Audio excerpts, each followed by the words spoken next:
At a certain point, I couldn't decide what would be fair to speak about as far as Memorial Day. What do we talk about for Memorial Day?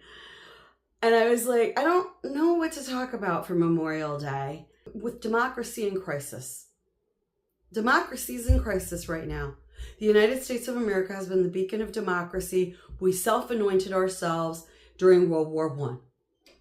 We solidified that in World War II. We've continued to do it through the Korean War, Vietnam War, Cold War, on and on and on. How do I honor all the dead from World War I all the way to the IEF, OEFs that have died for Afghanistan, Kuwait, Qatar? How do I honor all these people? I came to the conclusion the best way was to address the third-party myth. There is a belief in this country that President Lincoln was a third-party candidate. He was not. By 1860, the two main parties had become so divided that they both ran two candidates. And Lincoln was one of the two from his party. Period. That's it. We can talk about the name changes and everything else, and we could talk about the other three candidates and how that all came about in the 1850s. But the bottom line is he was not a third-party candidate. And no third-party candidate has ever won. He was presented that way during Jim Crow era intentionally to make it sound like he somehow had flabbergasted the whole system. It was a lie. I have researched the crap out of it. It was a lie. Pre-Civil War fascinated me. How we ended up in a war fascinated me. So I am absolutely unequivocally positive, and I'm telling you guys, that has been a lie that we have perpetuated since literally 1920. The Jim Crow era, especially in the 20s, was so heinous and so bad that that was the lie that everybody began to believe. But it's a lie. So if you're a libertarian, and the libertarians are the ones that seem to think they've got the opportunity here, it won't happen. I know a lot of libertarians, and most of them, they're really upset now because they realize that this ultra-rich thing was just a scam. They were never going to end government control. In fact, they're increasing government control. So what is the truth? If you do the Electoral College numbers right now as they are, there will never be a third-party candidate. It can't happen. The numbers will never allow it because of the facts that the states, all but 3, give whoever wins the majority in their state, whether it's even by 1 vote, the entire Electoral College votes for their state. For the Libertarian Party to ever have a chance of winning the presidency, let alone anything else, that Electoral College would have to change, but not at the federal government level, at the state level. At the state level. The Electoral College is not broken. It works exactly as the Founding Fathers wanted it to. The fact of the matter was that they were so polarized over, yes, slavery themselves, that ultimately they came up with this 2-party polarized system. And then when it was distributed down to the states just gave all of their electoral votes to the one or the other. Period. End of story. That was why the Whigs didn't survive, if we're being honest.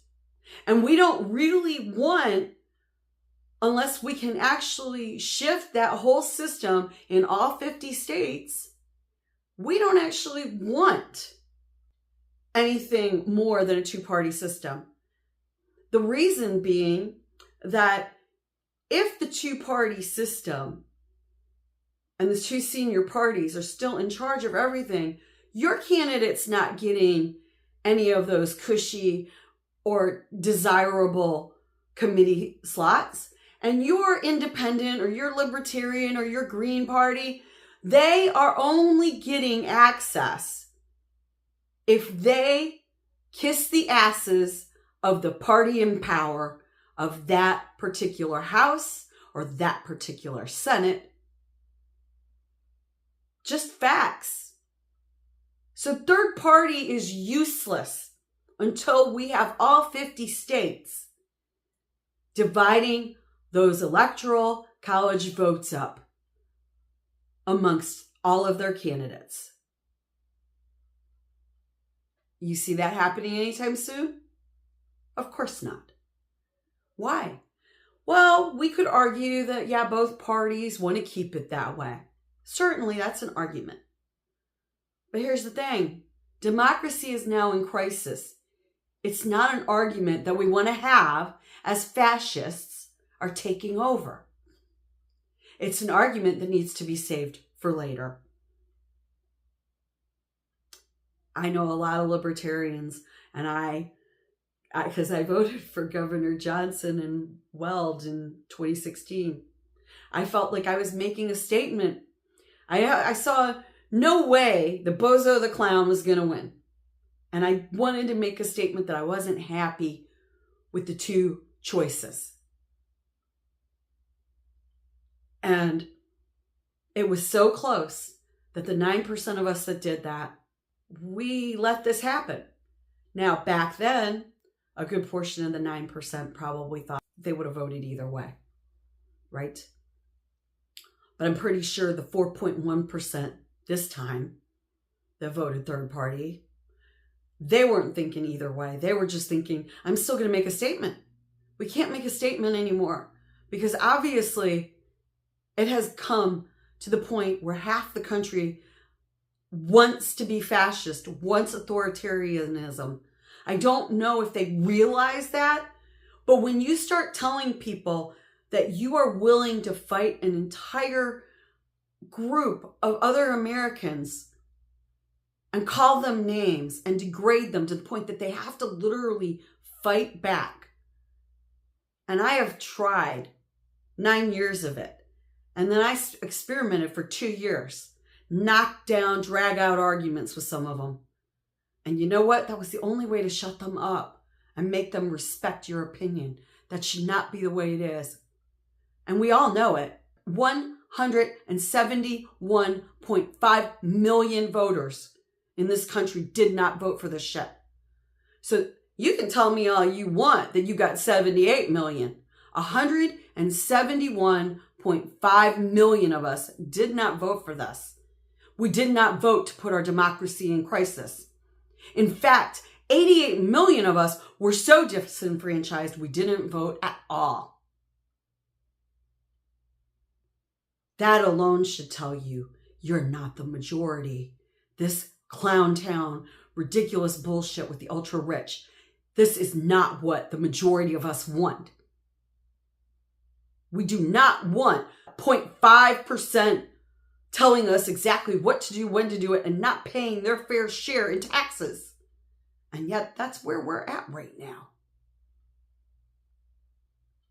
What we need to do, first and foremost, is save democracy. 171.5 million of us would have squashed the 78 million minority vote. Like that. We can't fix the problems in our own democracy if democracy dies. As always, think about it. Peace.